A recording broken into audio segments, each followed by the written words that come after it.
In this episode, it's going to be super fun because Tracy is going to tell us all about what she actually does in her coaching business. So, Tracy, can you tell us, what do you do? I actually have two coaching businesses. I have one with my daughter, and in that coaching business, my daughter and I work with new coaches, recently certified coaches, or coaches that just haven't done anything for a while when they've started off. And we help them bypass all the BS in your first year of business that you go through so that you can focus and get cash and clients and realize that you can have a sustainable business from what it is that we help them with in our program. So that's what we did. And that became a personal, um, it's a journey that we want to help other new coaches on, because we spun our wheels. We did all sorts. We've done it all wrong. We did it all wrong. And we finally figured out what that formula actually looks like. And we have helped other people in that situation. So it is something that we're pretty passionate about, because when you can take somebody who is newly certified or is a coach and help them realize that there is a way for them to get clients, and they can start to monetize what it is that they're actually doing and feel good about that, then it allows them to just, rocket their business. It really does. So that's our primary goal that we do. My other coaching business is I help women with self-worth and self-belief. And that really is also a personal journey of mine, having very little self-worth and self-belief. And it doesn't really matter what the reasons are, or whether or not you should or shouldn't have felt that way, or any of those things. It is what it is.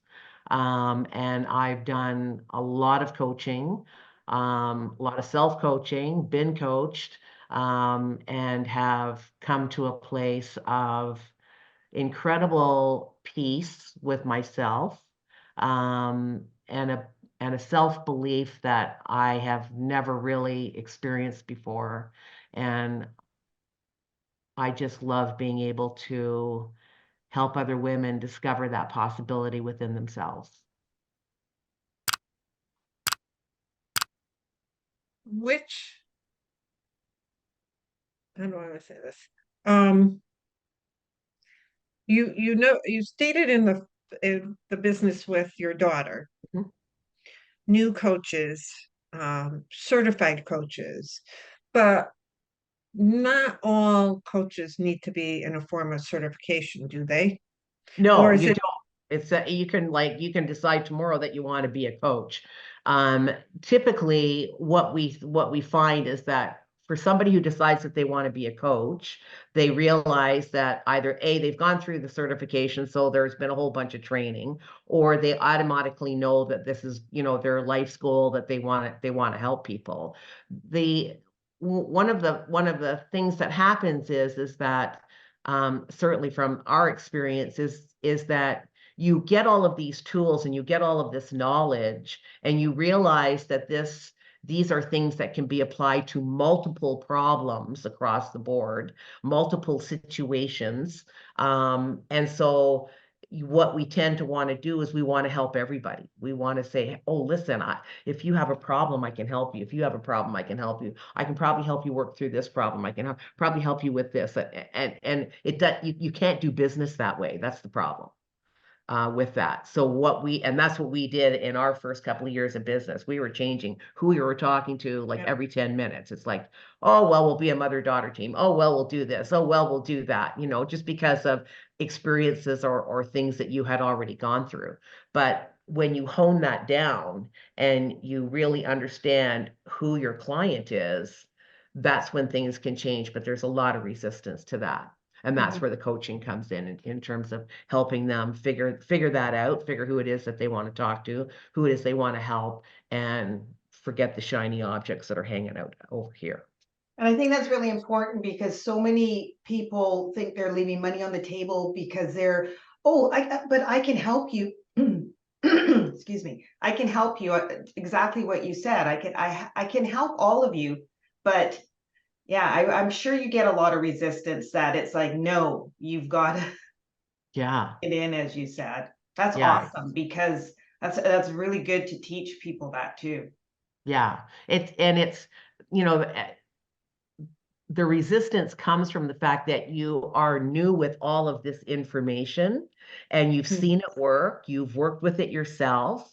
And I mean, you can help a lot of different people. I mean, you really do have that skill set. Right. So to turn around and say, you got to forget all of these other people and decide who it is that you want to work with, there is a lot of resistance and a lot of pushback in terms of, well, no, what they don't seem to understand, and again, it has to come from literally experience, is that all of those other people, if they decide that they want to work with you, they're going to work with you anyways.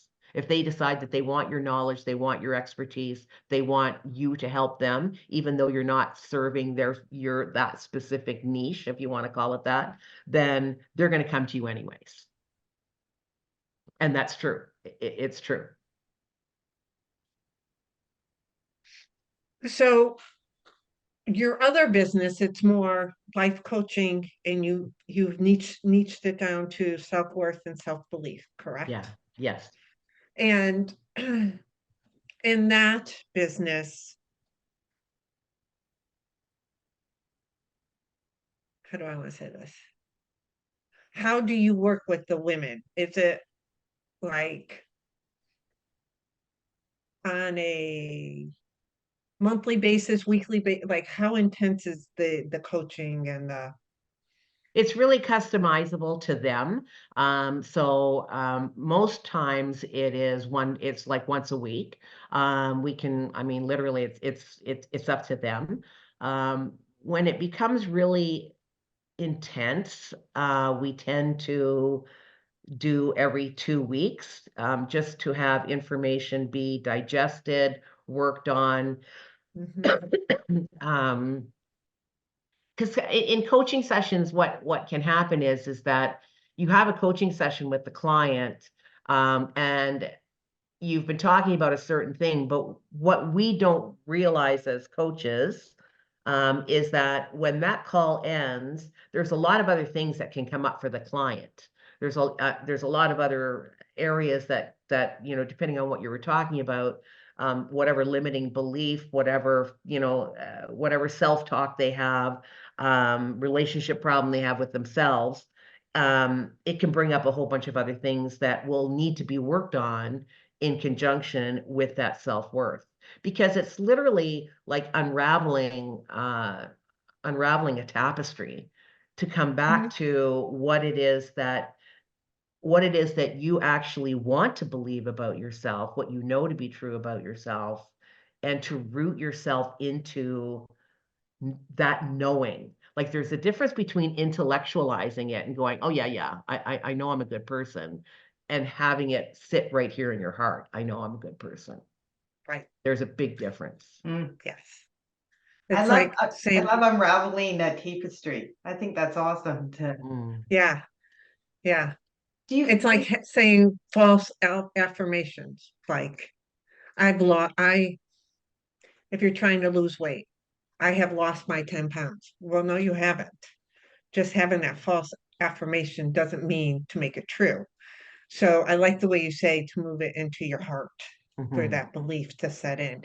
And I do, as being somebody who has been coached, you do have to sometimes walk away and digest what has come up in those meetings, in those um, sessions. What do you love about coaching? Mm. I love I love when the client can see the possibility that I can see in them. That is the best moment I experience, is when there is that realization that the belief I have in them of who they are, what they can be, their self-worth, or their ability to coach and create a business, when they kind of go, hmm, When that light bulb goes off. yeah, it doesn't even have to be a full light bulb. It could be just like a No, little dim little candle. dimmer. I'm good with that. It's like, just so long as there's A that, nightlight. okay, yeah, okay. Yeah. Because then all of a sudden there's that thread that you can get them to hold on to and start to pull in and start to create a new tapestry with all the old thread, right? It's like, this Right. is now something that you can actually start to believe. And that changes everything. When you start to believe that you have that capability, that possibility, or you can see that, you know what? Yeah, I can. Like, I am a good person. I believe in myself. I can do this. When that starts to become real, then there literally is nothing you can't do. Mhm. Nothing. No. Going on your second business, Mhm. coaching, do you notice a particular stage that a person's in when they seek you out? So self-worth and self-belief. So when do you find that person goes, I kind of had enough? Is it maybe they're looking to, is it a transition period of their life? Is it, oh, they're looking for a new job and they're like, oh my God, I'm concerned I don't have what it takes. Like, what triggers them to start, that they know they need to make some changes? The key thing there is that there has been something that has triggered them into action of some description. So it could be a new job, it could be having to move, and all that comes up with that in terms of new socialization with new friends, like all of those things. It could be a relationship problem, that all of a sudden they're feeling less than. Right. There is a lot of things, there's a lot of conditions and situations that happen in our lives that can make us feel less than. And it's when that happens and they're finally like, I can't, I don't want to be here anymore. I don't want to live like this anymore. That they will reach out and say, can you help me? And also, would you be the person, the coach, that if it's, I haven't had a trigger, but I want to take myself, I just want to improve myself. I just want to see how much I can get out of this life. Like, that would be you, right?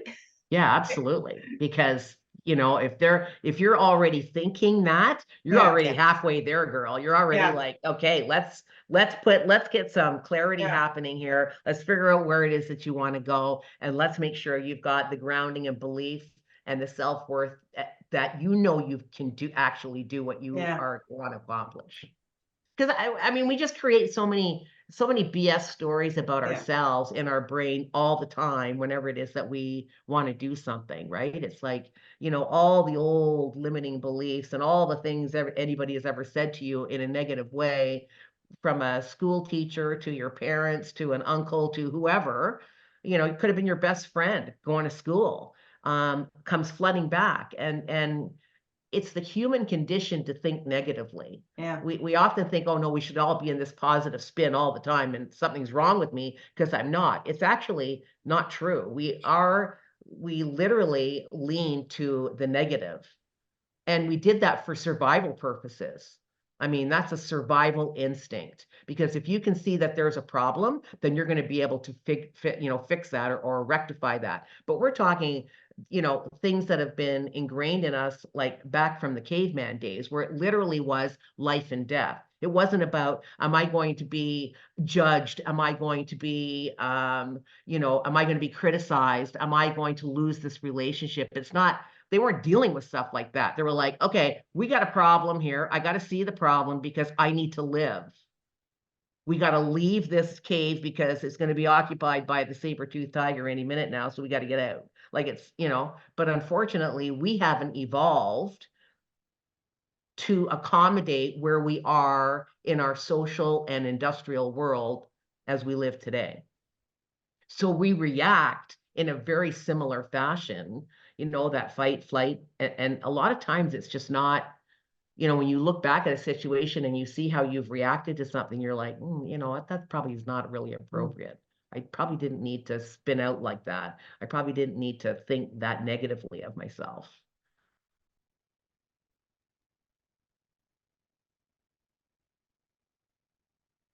What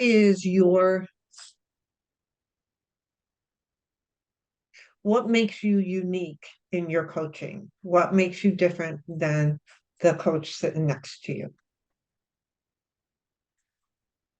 It is the fact that I not only see the possibility in someone, but I believe it to my core of what they can become. That's pretty There powerful. isn't, honestly, it really is. And it's something that I have sort of always had, like even, with girlfriends and, helping them with problems and doing like being that way in my life. It is something that it really is unshakable. When I see that gift in that person, then it is like my duty to make sure they see it in themselves. And you do have that gift. She does have that gift. Thank you, Michelle. That you do have. Do you feel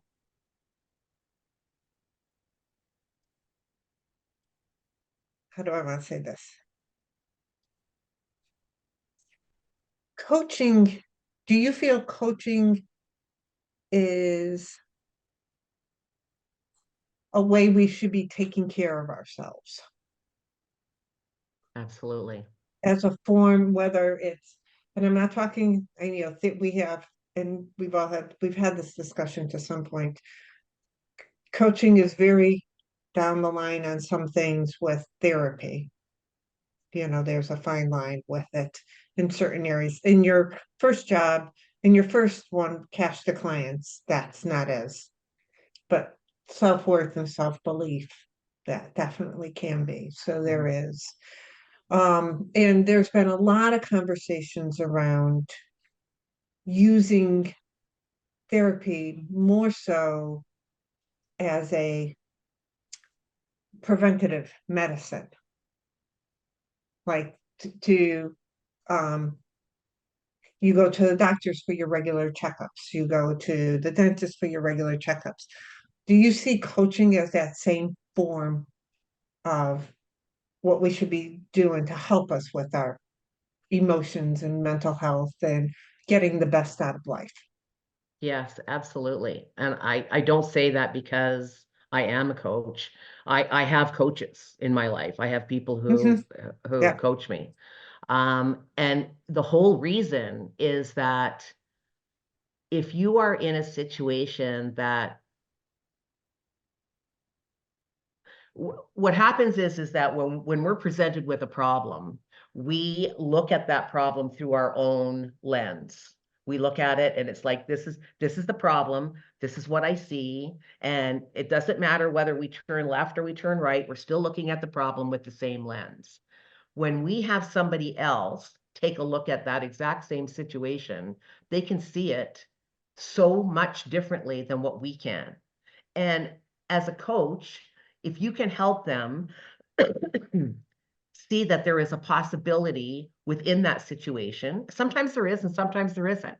Like sometimes people want to believe that situation and they want to stay there, and like that's cool if that's what you want to believe.